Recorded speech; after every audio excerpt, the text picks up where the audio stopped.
English चॅनलला challenges म्हणजे main challenge आहे थंड पाणी, कारण का तिकडचं टेम्परेचर 14-15 डिग्री असतं. सो त्याचबरोबर वेदर कंडिशन ही अनप्रिडिक्टेबल असते. कधीही पाऊस पडतो, मोठ्या लाटा असतात. सो हे सगळे चॅलेंजेस होते. याच्यासाठी आम्ही इथे पुण्यातच 10 तास 12 तास अशी प्रॅक्टिस केली होती. थंड पाण्यासाठी मी आईस बाथ घेत होते व त्याचबरोबर आम्ही नैनितालला जाऊन प्रॅक्टिस केली होती थंड पाण्यासाठी.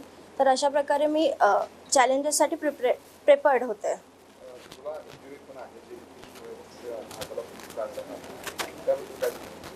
जेलीफिशमुळे माझ्या हाताला म्हणजे ब्लड वेसल्स ब्लॉक झाल्या होत्या, त्यामुळे माझ्या हातावर 11 सर्जरीज झाल्यात.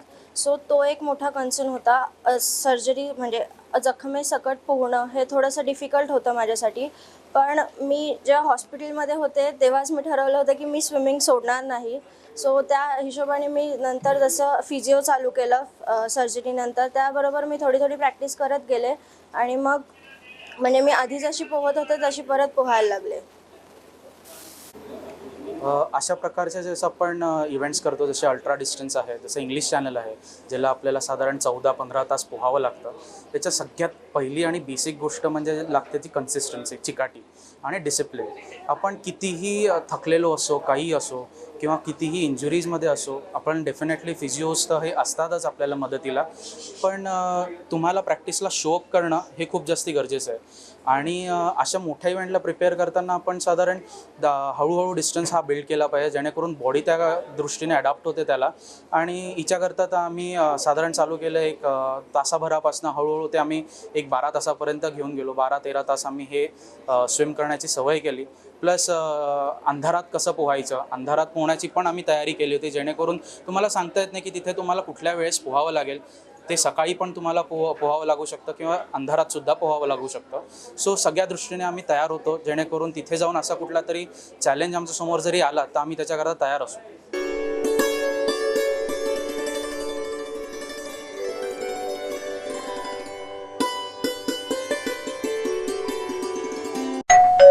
अहो उठा ना, ऑफिसला नाही का जायचं?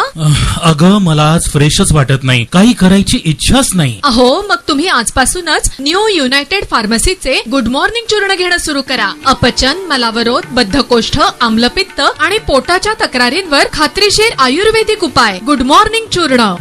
35 वर्षांपासून सगळ्यांच्या पसंतीचे गुड मॉर्निंग चूर्ण औषधांच्या प्रत्येक दुकानात मिळते.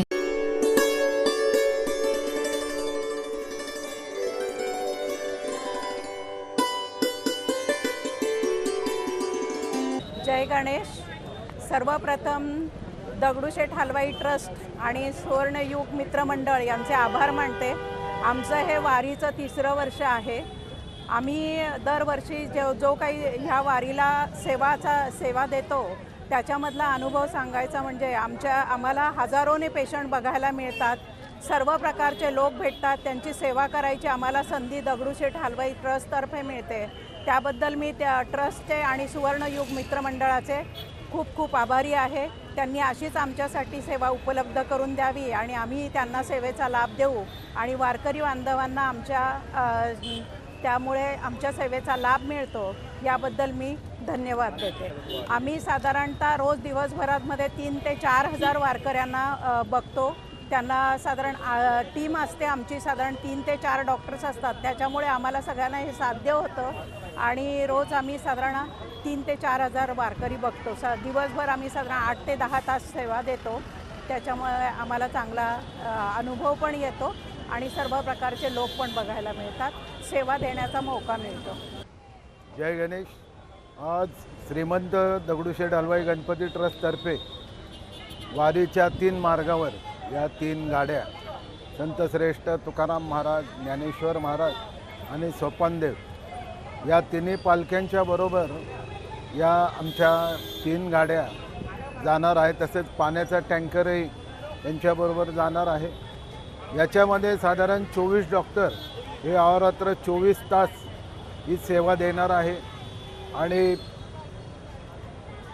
वारकऱ्यांना जेवढा जास्तीत जास्त ह्या सेवेचा फायदा घेता येईल तेवढा त्या वारकऱ्यांनी घ्यावा असे मी दगडूशेठ हलवाई गणपती ट्रस्टतर्फे मी सर्व वारकऱ्यांना आव्हान करतो.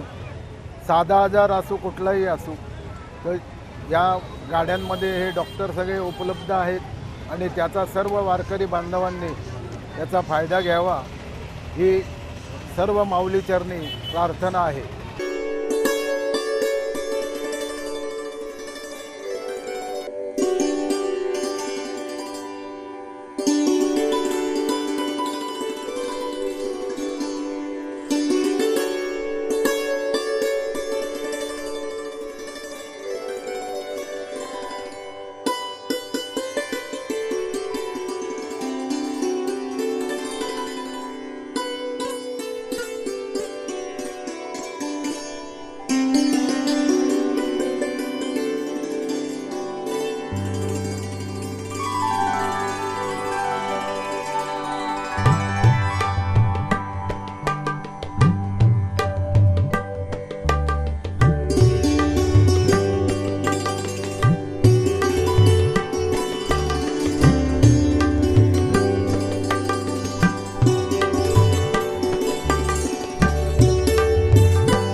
पायधुनीमध्ये 7 वर्षाच्या अल्पवयीन मुलीवरती सुरक्षा रक्षकानेच भीषण असा अत्याचार केलेला आहे.